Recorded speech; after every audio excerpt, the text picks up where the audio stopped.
Hey guys, it's Mario here. I'm standing inside of Baths of Caracalla here in Rome, Italy. It's a very, very famous place, and Caracalla is actually a nickname for Marcus Aurelius, for the famous emperor, Stoic philosopher, one of the authors of my favorite book, Meditations. It's a book that I reread every 6 months. Pretty awesome read, a lot of life lessons, a lot of lessons on how to go through hard times in your life. I would highly, highly recommend you to check out that book. And I want to take this opportunity to talk a little about how do you find happiness in life? How do you find true happiness? And this is something that as human beings we all want. We all strive to be happy. And ultimately, if you ask yourself about any action that you're doing, anything that you're doing, you're either exercising, eating healthy, sleeping, investing, building a business, all of that, if you follow the trail of whys, if you just ask yourself why enough times, like why are you doing this, why, and why, it's going to be at the end of that road, it's going to be like, well, I want to be happy.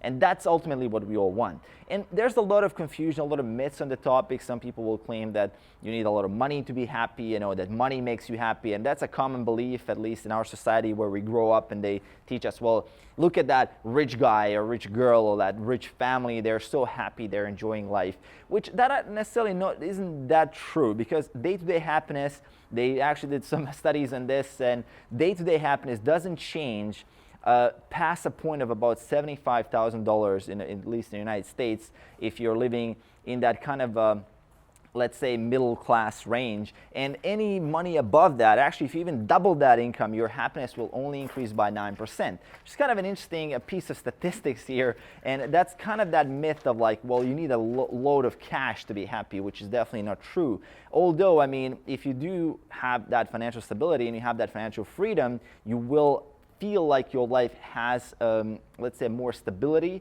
And those people who do earn, let's say, 6 figures and above have rated their lives as, let's say, more successful. But day to day, their happiness hasn't been impacted by them earning more money. It's a very, very important distinction there as well. So in one way, that's a little bit true, that you have to have a certain amount of money to be happy. But on the other hand, day-to-day happiness is something that really doesn't have much to do with your financial success. So one particular study that I want to point out here, which was done in 2014, is a study that was published in the Journal of Positive Psychology, where they studied people for a whole year, and they studied 2 groups of people. So the first group was the people who actively did things to make themselves happier. People who were doing those pleasure-seeking activities. They were taking vacations, they were spending money, they were buying things to make themselves happy, they were indulging in alcohol, cigarettes, drugs, all sorts of things, like having a lot of sex, like doing all these things. They're just doing things to make themselves happy all the time. So that was their primary focus, versus the second group, which was essentially people who were just focused on, does my behavior have any meaning? Do the things that I'm doing in my life have any meaning? And they're focused on doing those meaningful behaviors, providing value to the world, essentially, like giving value to the people around them. And ironically, I mean, the finding of the study, the conclusion of the study was that people who were actively seeking that happiness and really pursuing those behaviors to make themselves happier were the ones that experienced the highest rates of depression, and they were also the most unhappiest out of all of the people there. And those who kind of just simply ignored happiness and were just simply focused on meaningful behaviors, these people were happy. They rated themselves as happy. So kind of an ironic conclusion of the study, essentially, that you can't actively become happy. You can only stumble upon happiness as a consequence of you doing something that has meaning to you, of you living a meaningful life.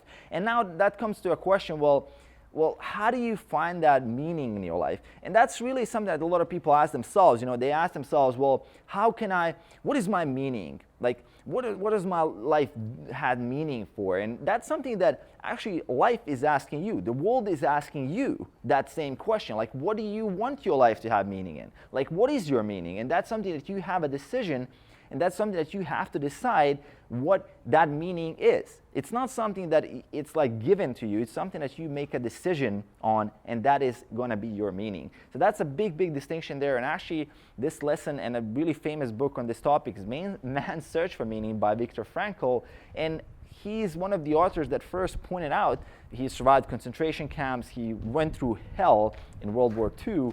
And actually, he found the same conclusion. Like, you cannot really chase down happiness. It's going to be like a butterfly, right? The more you chase it, it's going to run away. But if you ignore it If you simply focus on meaningful behaviors, the butterfly will come to you. That happiness will come to you. So really, really important message here from this quick video.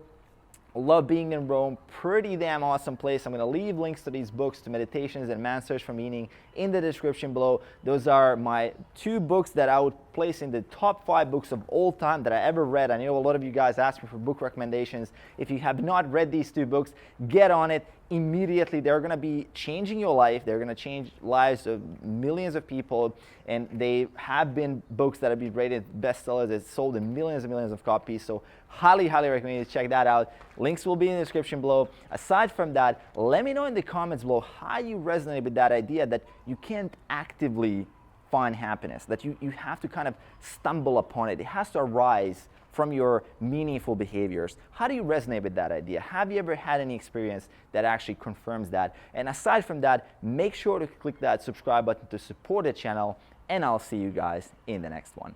Peace.